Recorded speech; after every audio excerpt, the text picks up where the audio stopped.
آپ اس بات پر یقین کر کے مت بیٹھ جانا کہ بڑے پیر صاحب کا بیٹا بڑا ہی ہوتا ہے، ایسا نہیں ہوتا، کبھی کبھار پھسل بھی جاتا ہے۔ یہ ہم لوگوں کے لیے بہت عبرت کی بات ہے۔ میں کبھی اس واقعے کو پڑھتا ہوں تو ڈھیروں صبر آتا ہے۔ سعد ابن ابی وقاص کوفہ کے گورنر مقرر کیے گئے تھے، اور کوفہ میں جو جامع مسجد تھی آپ وہاں نماز بھی پڑھایا کرتے تھے، امام تھے۔ کوفہ والے ان کے پیچھے نماز پڑھتے رہے۔ تاریخ ہے یہ، ایک وقت ایسا آیا کہ حضرت ابو بکر کی خلافت اور اس کے بعد حضرت عمر فاروق کی خلافت، زمانہ فاروقی میں ایک بار کوفہ سے شکایت آئی ہے، توجہ چاہتا ہوں، حضرت عمر ابن خطاب کی بارگاہ میں شکایت آئی ہے کوفہ میں سے کہ ایک ایسے شخص کو آپ نے گورنر بنایا جس کو نماز پڑھانے کا طریقہ نہیں آتا۔ اور وہ کس کے بارے میں شکایت تھی؟ سعد ابن ابی وقاص کے بارے میں۔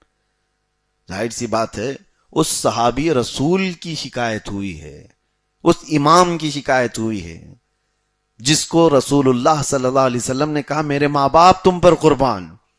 ہم جیسے لوگوں کی کیا اوقات ہے؟ اس صحابی رسول کے خلاف فتنہ پرور لوگوں نے شکایت امیر المومنین کے پاس کی، اور ایسا نہیں کہ باتیں اڑتی چلی گئیں۔ وہ امیر المومنین کون ہے جن کے رعب سے قیصر و کسریٰ بھی کانپتے ہوں، وہ تہ تک پہنچنے والے۔ پھر کچھ لوگوں کو صحابہ کو بھیجا، اور اس کے بعد پہلے تو سعد ابن ابی وقاص کو بلوایا۔ جب وہ مدینے آئے تو حضرت عمر نے پوچھا کہ سعد آپ کے بارے میں شکایت آئی ہے، کیا آپ لوگوں کو نماز صحیح نہیں پڑھاتے؟ سعد ابن ابی وقاص نے کہا امیر المومنین عمر ابن خطاب، میں وہی نماز پڑھاتا ہوں جو رسول اللہ کے پیچھے نماز پڑھتا دیکھا۔ اور حد تو یہ ہے سعد ابن ابی وقاص اس وقت اسلام لائے ہوئے ہیں جب ابھی نماز بھی فرض نہیں ہوئی تھی۔ جنہوں نے نماز کو فرض ہوتے ہوئے دیکھا ہے اس کی امامت پہ شک ہے۔ حضرت عمر ابن خطاب نے کہا مجھے آپ سے یہی امید تھی کہ آپ رسول اللہ کے طریقے پر ہی قائم ہیں۔ آپ کو واپس بھیج دیا گیا، آپ جائیں۔ پھر دو صحابہ کو تحقیق کرنے کے لیے بھیجا گیا۔ حضرت عمر تو یوں ہی چھوڑنے والے نہیں تھے کسی بھی بات کو۔ دو صحابہ کو تحقیق کرنے کے لیے بھیجا گیا۔ وہ صحابہ آئے کوفہ کی کئی مساجد میں جو ادھر ادھر تھی، سب جگہ پوچھا سعد ابن ابی وقاص کا کیا حال ہے؟ سبوں نے تعریف کی۔ رسول اللہ کے صحابی، عشرہ مبشرہ میں اللہ کے نبی صلی اللہ تعالی علیہ وسلم کا اعتماد ہے، حضور کا بھروسہ ہے، سب نے تعریف کی۔ ایک مسجد تھی، اس مسجد میں ایک شخص کو دیکھا، دو صحابہ مدینے سے آئے ہیں، اس شخص کا نام غالباً اسامہ ایسا کچھ تھا۔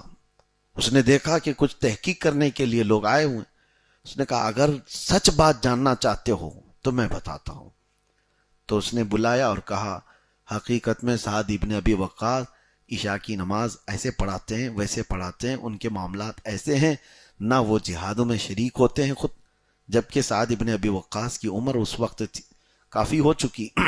اس وقت وہ کہتا ہے وہ جہاد میں خود شریک نہیں ہوتے، وہ گھر بیٹھے رہتے ہیں، فلاں فلاں معاملات۔ وہ دو صحابہ سن کر کے آئے حضرت عمر کے پاس، یہ باتیں رکھتے ہیں کہ سارے لوگوں کا پازیٹیو ہے، ایک جگہ سے اس طرح کی خبر آئی۔ سیدنا عمر ابن خطاب رضی اللہ تعالیٰ عنہ نے سعد ابن ابی وقاص کو مصلی سے کہا کہ آپ ہٹ جائیں، اور ان کی جگہ پر حضرت عمار بن یاسر کو امام مقرر کر دیا گیا۔ حضرت سعد ابن ابی وقاص کو یہ بات بہت گراں گزری۔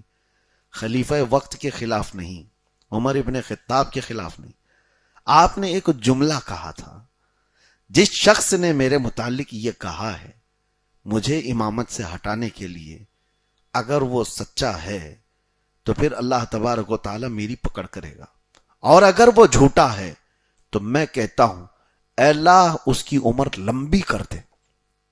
اگر وہ جھوٹا ہے الزام میں، اس کی عمر اتنی لمبی کر دے کہ وہ دنیا کے بڑے فتنوں میں مبتلا ہو جائے اور اس کو جلدی موت نہ آئے۔ حضرت سعد ابن ابی وقاص کی زبان سے یہ جملہ نکلا، اور اس کے بعد حضرت سعد ابن ابی وقاص تو امامت تو ختم، اور معزولی کے بعد آپ الگ اپنی زندگی گزارتے رہے، لیکن روایات آج بھی موجود ہیں.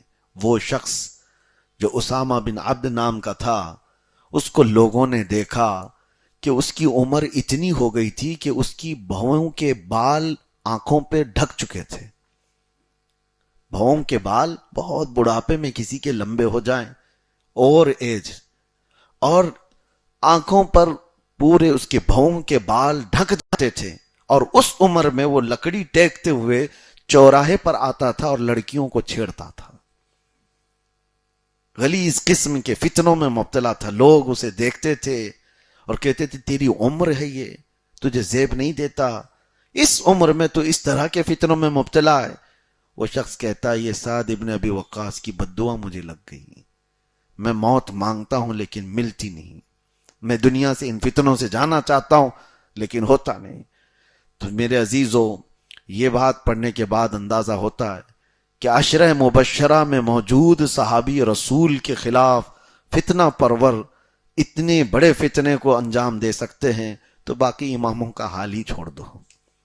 دوسرے اماموں کو عصر سے مغرب کے بیچ کب نکال کر پھینک دیا جائے کچھ پتہ نہیں ہے، اور اماموں کو بھی اب زیادہ واویلا کیا کرنا ہے. سعد ابن ابی وقاص رضی اللہ تعالیٰ عنہ کی سنت پہ عمل کرنا ہے، نکل آنا ہے اور ان کو دعا دینا اللہ ان کی عمر لمبی کرے. یہی بات ہے. حضرت سعد ابن ابی وقاص رضی اللہ تعالیٰ عنہ اس کے بعد کئی جنگوں میں شریک رہے، اور پھر اللہ تعالیٰ ان کی تربت پر ہزاروں کروڑوں رحمتیں نازل فرما. سعد ابن ابی وقاص رضی اللہ تعالیٰ عنہ کی زندگی کی چند جھلکیاں میں نے آپ کے سامنے رکھی. کئی حدیثیں آپ نے حضور سے روایت کی، کیونکہ حضور صلی اللہ تعالیٰ علیہ وسلم کے سفر میں ساتھ رہے، حضر میں ساتھ رہے، جنگوں میں ساتھ رہے، حفاظت کے لیے رہے، بہت ساری جگہیں آپ نے دیکھی.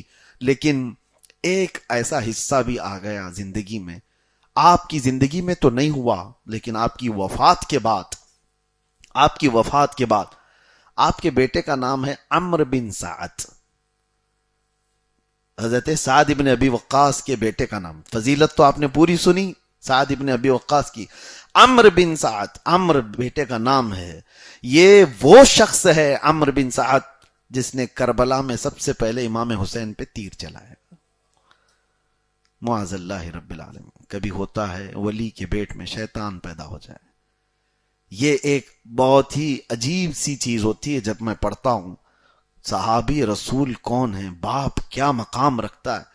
وہ رسول اللہ صلی اللہ تعالیٰ علیہ وسلم کے گھر کے ایسے ملازم رہے کہ وہ چمڑے کھاتے رہے بائیکاٹ کے زمانے میں، خاندان رسول پر جان چھڑکتے رہے، اور بعد میں بیٹے کا حال یہ ہوا کہ صرف ایک جگہ کی حکومت دینے کا لالچ دیا گیا تھا عمرو بن سعد کو، اور اس حکومت کی لالچ میں وہ کربلا کے میدان میں آیا 4000 کا لشکر لے کر، اور تیر چلاتے ہوئے لوگوں سے کہا بھی تھا کہ گواہ رہنا، یزید کے پاس، ابن زیاد کے پاس یہ گواہی دینا کہ سب سے پہلا خیمہ حسین کی طرف تیر میں نے چلایا. بدبخت ہو کر مرا، انجام بھی برا ہوا، گمراہ ہو کر مرا. اور نواسے رسول پر حملہ کرنے والا، اس کا پھر انجام کیا ہو سکتا ہے. تو بہرحال یہ تاریخ کے حصے ہیں.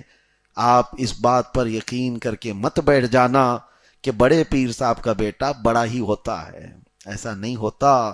کبھی کبھار پھسل بھی جاتا ہے. بادشاہ کا بیٹا فقیر ہو سکتا ہے، فقیر کا بیٹا بادشاہ بھی بن سکتا ہے.